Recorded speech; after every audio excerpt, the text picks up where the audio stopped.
Everyone, welcome back to my channel. Subscribe చేసుకోండి ఖచ్చితంగా. Very soon 100Kకి దగ్గరలో ఉన్నాం. Please do try to subscribe if anyone not yet subscribed. Okay, so అయితే matter ఏంటి అంటే చాలామందికి ఇప్పుడు ఏపీ ఈసెట్ కౌన్సిలింగ్ జరుగుతుంది కదా. సో క్యాండిడేట్ లాగిన్ అయ్యారు, క్యాండిడేట్ లాగిన్ అయిన తర్వాత రిజిస్ట్రేషన్ చేశారు, రిజిస్ట్రేషన్ అయిన తర్వాత ఫీ పేమెంట్ చేశారు. అక్కడ వరకు బాగానే ఉంది అన్న.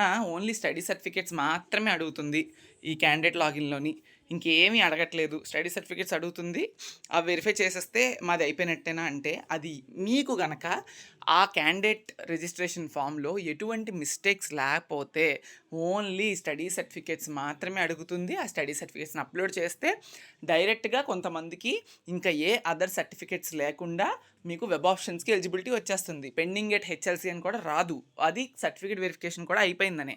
కొంతమందికి మీకు ఎటువంటి ఎడిట్ చేయక్కర్లేదు, కానీ స్టడీ సర్టిఫికేట్స్ అప్లోడ్ చేసిన తర్వాత pending at HLC your study certificate or residence అని చెప్పి చూపిస్తుంది. రెసిడెన్స్ అంటే మీరు రెసిడెన్స్ అప్లోడ్ చేయాలని కాదు, రెసిడెన్స్ రిక్వైర్మెంట్ ఉన్న వాళ్ళు రెసిడెన్స్ పెడతారు కదా వాళ్ళకి, అండ్ అలానే ఎవరైతే స్టడీ అప్లోడ్ చేస్తారో వాళ్ళు మీకు పెండింగ్ ఎట్ హెచ్ఎల్సి అంటుంది. అంటే సర్టిఫికేట్ వెరిఫికేషన్ డేట్స్ ఎప్పటి నుంచి ఎప్పటి వరకు చూడండి, ఇక్కడ నేను చూపిస్తాను.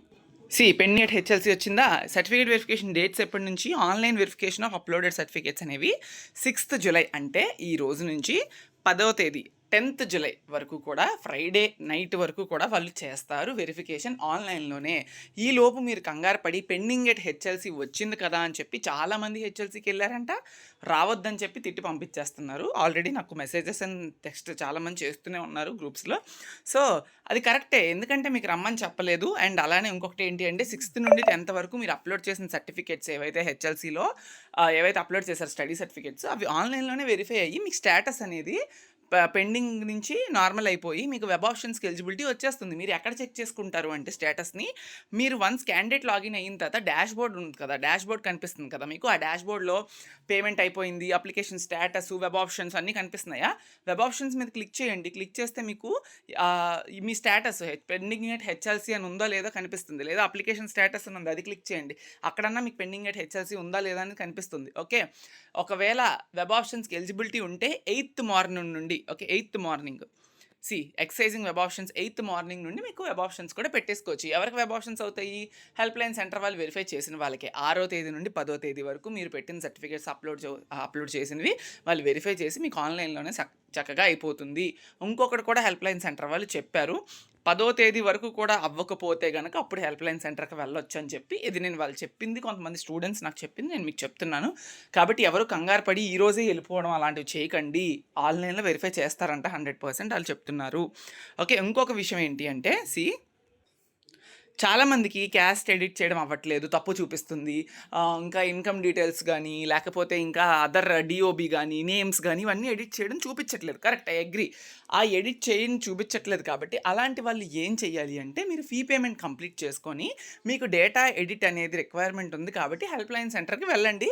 లేదా అంతకన్నా ముందే హెల్ప్ డెస్క్ నెంబర్స్ ఉన్నాయి చూసారా, హెల్ప్ లైన్ సెంటర్స్కి డైరెక్ట్గా వెళ్ళకముందే, అప్పుడప్పుడు ఇది ఇలా చూపిస్తుంది. ఓకే, జస్ట్ మినిట్ ఇది కదా.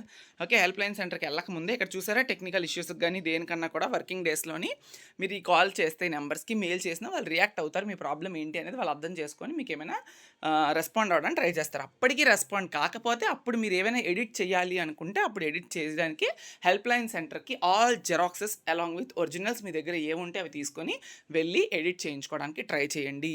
ఇది క్లియర్ ఇన్ఫర్మేషన్ నేను ఇస్తున్నాను, కంగారు పడొద్దు. ఆన్లైన్ వెరిఫికేషన్ అయిన వాళ్ళకి ఆన్లైన్లోనే వెరిఫై అయిపోద్ది. తర్వాత స్పెషల్ కేటగిరీ స్టూడెంట్స్ చాలామంది భయపడుతున్నారు, స్పెషల్ కేటగిరీ రిలేటెడ్ ఒక వీడియో చేయండి అన్న అని చెప్పి.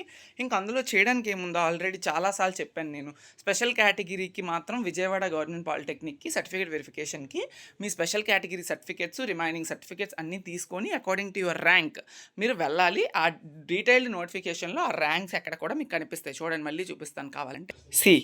9th and 10th according to your rank, according to your category మీరు విజిట్ చేయాలి with the following details. Okay, verification of special categories. Okay, ఇవన్నీ ఏ డీటెయిల్స్ ఇక్కడ చూపిస్తున్నాను అండి, ఇదిగోండి. ఇవన్నీ కూడా మీకు కావాల్సినవే ఏవైతే ఉన్నాయో ఇక్కడ మెన్షన్ చేసినవి, మీది ఏదైతే అప్లికబుల్ ఉందో అవి తీసుకొని వెళ్ళండి. ఓకే, సర్టిఫికేట్ వెరిఫికేషన్ కోసం ఐ హోప్ డౌట్ క్లారిఫై అయిందని అనుకుంటున్నాను. అంతే, సర్టిఫికేట్ వెరిఫికేషన్ అంటే కానీ మొత్తం ర్యాంక్ కార్డు డీటెయిల్స్ అన్నీ అప్లోడ్ చేయాలని కాదు. మరి డాక్యుమెంట్స్ రిక్వైర్మెంట్లో అవన్నీ ఎందుకు ఇచ్చారంటే, ఎవరైతే మీకు ఎడిట్ చేయడానికి ప్రాబ్లమ్ ఉందో ఆన్‌లైన్‌లోని, ఆఫ్‌లైన్ హెల్ప్‌లైన్ సెంటర్‌కి వెళ్తారు కదా! వాళ్ళు తీసుకొని వెళ్తారు. అండ్ అలానే ఇవన్నీ మీరు కాలేజ్‌లో కూడా సబ్మిట్ చేయాలి. అందుకనే మీకిక్కడ ఏమేమి సర్టిఫికేట్స్ రిక్వైర్మెంట్ ఉందో వెబ్ కౌన్సెలింగ్ అంటే not only certificate verification, starting from the candidate registration to the seat allotment and college reporting అంతా కూడా అందులోకే వెళ్తుంది. కాబట్టి కౌన్సెలింగ్ దానికోసం అని చెప్పి మీకు మెన్షన్ చేస్తారు. ఓకే. క్లియర్ కట్‌గా మళ్ళీ మళ్ళీ చెప్తున్నాను. అర్థం చేసుకోవడానికి ట్రై చేయండి. Thank you so much.